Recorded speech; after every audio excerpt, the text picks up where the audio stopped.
Hello everyone. Today I want to show a remarkable game played between Henry Bird and Paul Morphy. It was amongst many games played in 1858 casually between the two of them. Let's check out the game. So Bird starts with e4, you have e5, knight f3 and d6, d4 and f5, a very provocative approach to the opening by Morphy. A lot of options here. You can have d into e5, you could have followed by f into e4. There could be bishop c4 and f into e4. This is also possible. All very sharp lines. Bird chose knight c3, which allows f into e4 and knight into e4, and then d5 by Morphy, gaining some space in the center. The knight goes to g3. There are variations. That's a knight into e5, then d into e4, followed by queen h5 check. This is a very sharp way of playing. That was also possible. And after g6, you have knight into g6, but knight f6 then, defending it. Of course, there's a lot of analysis now, but in those days, knight g3 was played. And e4, that was the point of d5 as well, just cementing a pawn on e4, and knight e5 now. Knight f6. f3 is perfectly reasonable, breaking up the central pawn chain, but bishop g5 was played, going to pin the knight, and bishop d6, putting pressure on e5. Knight h5. Probably it's best to just develop and castle safely. Henry Bird got a little eager here. Black simply castles. Queen to d2. Queen to e8, putting pressure on the knight on h5 and also on the center. g4 now, defending. But knight takes g4. Knight takes g4 and queen takes h5. Well, Bird has achieved one thing, that he's opened the g file for himself, but it's not sufficient to attack. In fact, Bird will come under a lot of pressure now. Knight e5, going back, and knight c6, just developing. Bishop e2, hitting the queen, and queen goes to h3.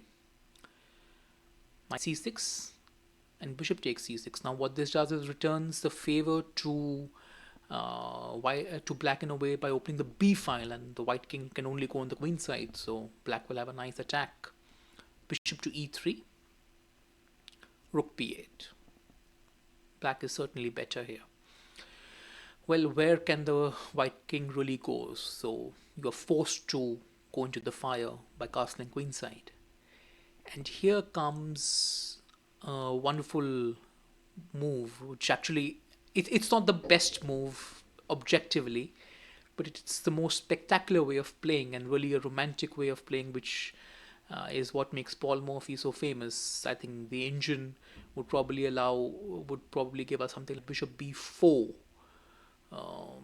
and provoking c3, and then you go back and you push your pawns later to develop the bishop. Maybe bishop e6 can come later, and yeah, you'll play like this. This is perfectly fine. This would maintain the advantage for black.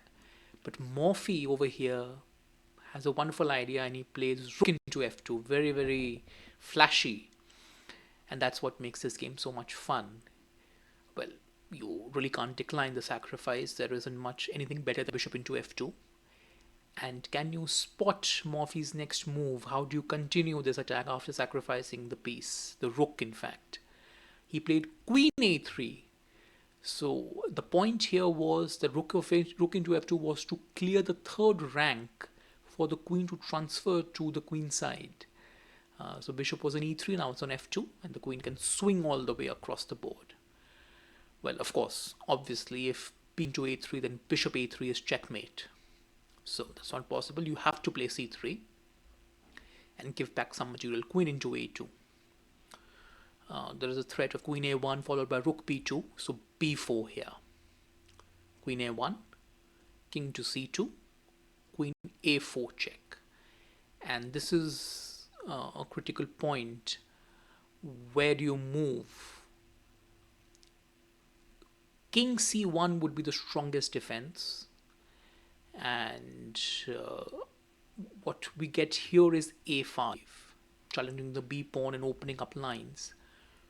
Queen c2, trying to trade queens, but of course queen a3 avoiding. Queen b2, just interjecting in between, and a into b4. Queen into a3 and b into a3, and bishop g3, trying because bishop rook b2 skewering the two the two bishops was one of the threats, and also bishop f4 was a threat as well. Both threats need to be parried. So bishop g3 for that, and bishop e7, trying to go to g5. And going from that side, but h4, and then e3, trying to cage that bishop, the white king in, and also threatening bishop to f5, and then rook b1. Say bishop into c7, and rook b3, just getting out of the way. Rook df1, stopping bishop f5. Rook b2, going after the bishop on e2. Rook h2 defending. Rook b7, going after the bishop on c7, and if you move the bishop, let's say bishop e5, then a2 is very strong. The king will have to come to c2, and now bishop f5 overloads the rook. Do you defend do you grab the bishop? Do you defend the first rank? What do you do? So it's killer. So after rook b7, you'll have to go for bishop a6, try to exchange some pieces, and after rook into c7 and bishop into c8 and rook into c8, it would be very difficult for white to hold this, but that's the best bet white actually has. What was played in the game after queen a4 check was king b2, and this loses very quickly because immediately there's bishop into b4, just ripping apart the pawn protection in front of the king. There's nothing better than c into b4 and rook into b4. And if you don't give up the queen here, you are going to get checkmated. So queen into b4, and king c2.